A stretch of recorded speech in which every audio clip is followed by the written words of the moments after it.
당대표, 원내대표의 의사가 다를 때는 원내대표의 의사가 우선하게 되고, 지금 겉으로 보기에도 당대표와 원내대표의 의견이 다른 것이 명백한데, 예. 이런 경우에는 원내대표의 의견에 따라야 되는 것이 그게 지금 우리 당의 원칙이거든요. 어제 한동훈 씨가 당대표로 당선됐습니다. 하지만 행복한 순간은 어제 딱 하루에 불과했을 겁니다.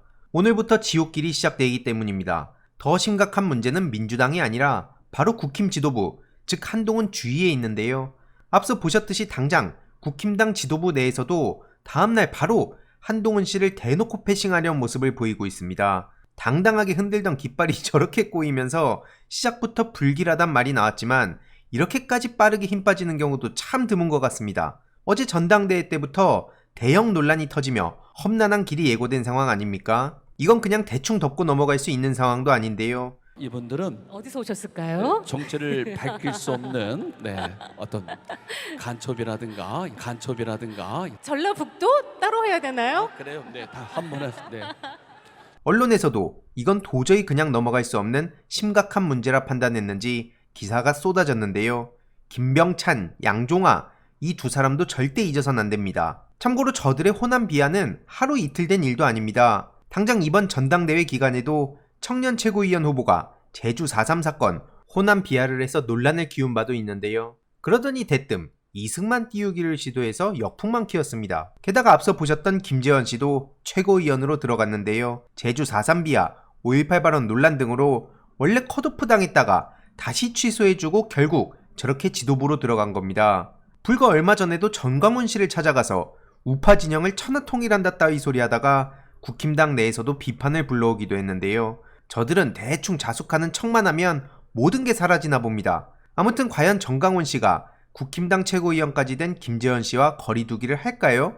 아니면 본격적으로 뭔가 자신의 목적을 달성하려 할까요? 조만간 비슷한 망언 논란이 또 터질 수밖에 없다고 보고요. 지도부로 간 만큼 이전에 받은 타격과는 차원이 다를 겁니다. 저는 말 그대로 도로새누리당, 태극기당이 된 거나 마찬가지라 봅니다. 심지어 한동훈 대표는 다른 최고위원한테도 무시를 당하는데요. 오늘 김민전 최고위원은 라디오에 출연해 한동훈식 최혜병 특검법에 대해 이런 말을 전합니다.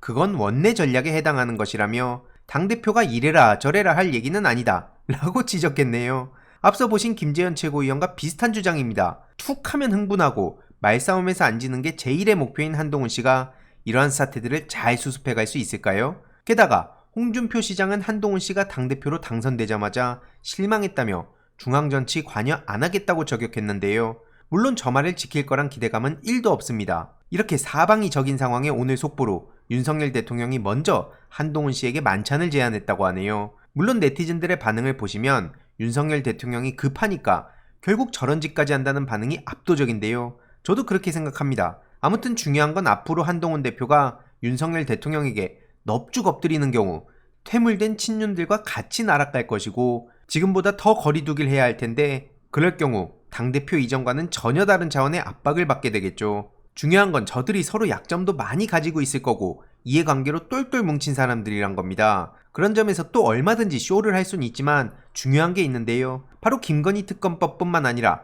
한동훈 특검법도 추진 중이란 겁니다. 그래서 국민 눈높이라는 말을 계속 꺼내면서도 정작 행동으로는 못 옮기는 거 아닙니까? 아무튼 저들과 손잡고 몸살일 경우 그동안 신나게 떠들어온 얘기들을 부메랑으로 맞게 될 텐데 자신을 향한 비판들을 1도 못 참는 한동훈 대표가 어떤 무리수를 둘까요? 결국 지금 당장은 우리가 말하는 속 시원한 장면은 안 나오겠지만 시간이 갈수록 저들의 갈등은 터질 수밖에 없다고 봅니다.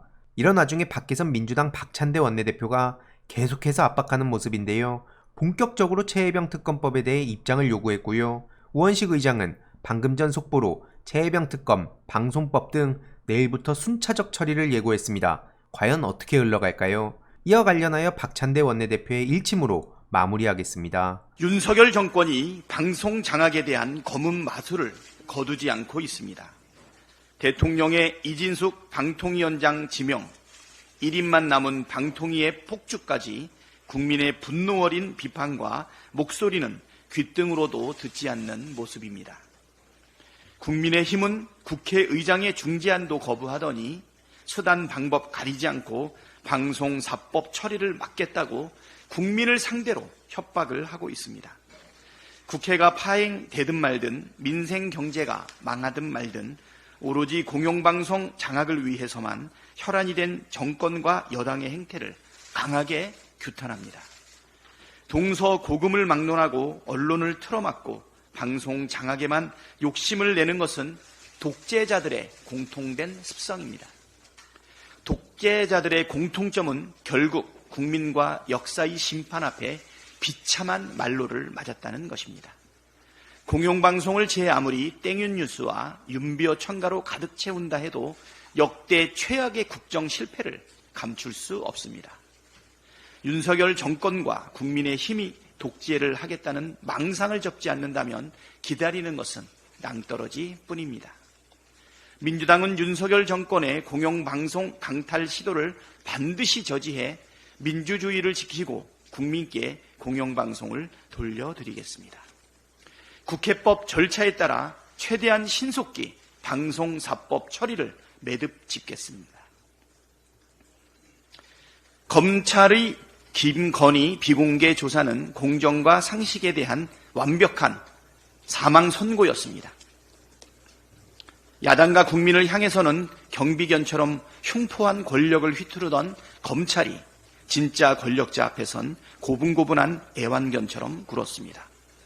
심지어 보도에 따르면 검찰 관계자들이 핸드폰마저 사전에 제출한 채 조사에 임했다고 합니다. 이 정도면 영부인이 검찰을 소환 조사한 것 아닙니까? 국민도 패싱, 법과 원칙도 패싱, 총장도 패싱한 면죄부 상남용 엉터리 조사로 민심을 적당히 뭉갤 수 있다고 생각했다면 오산입니다. 공정하고 객관적인 특검으로 진실을 낱낱이 규명해야 합니다.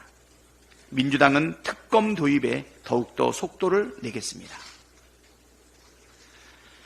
검찰을 권력의 애완견으로 만들고 국민의 신뢰를 잃게 만드는 데에는 이원석 총장의 책임도 큽니다.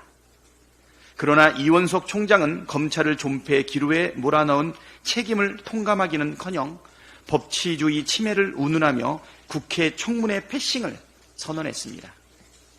적반하장도 유분수이고 책임 회피도 가지가지입니다. 대통령 부부와 찐윤 검사에게 뺨 맞고 국민과 국회에 화풀이하는 것입니까? 이원석 총장은 자신이 말한 법불 악휘의 일말의 진정성이라도 있다면 국회 청문회에 출석해 졸렬한 검찰 수사의 민낯에 대해 직접 증언하길 바랍니다. 그래야 최소한의 용기는 있었다는 평가라도 받지 않겠습니까?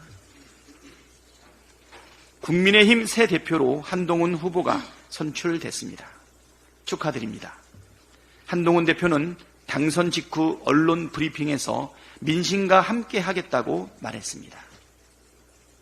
민심은 해병대원 특검법 통과를 압도적으로 원하고 있습니다. 해병대원 특검법 재의결의 찬성 표결을 당론으로 확정함으로써 민심과 함께 하겠다는 의지를 행동으로 보여주시기를 바랍니다. 이번 내용도 유익했다면 구독, 좋아요, 알림 설정, 멤버십 가입 정말 큰 힘이 된다는 점 말씀드리고 싶습니다. 주위에 널리 공유 부탁드립니다.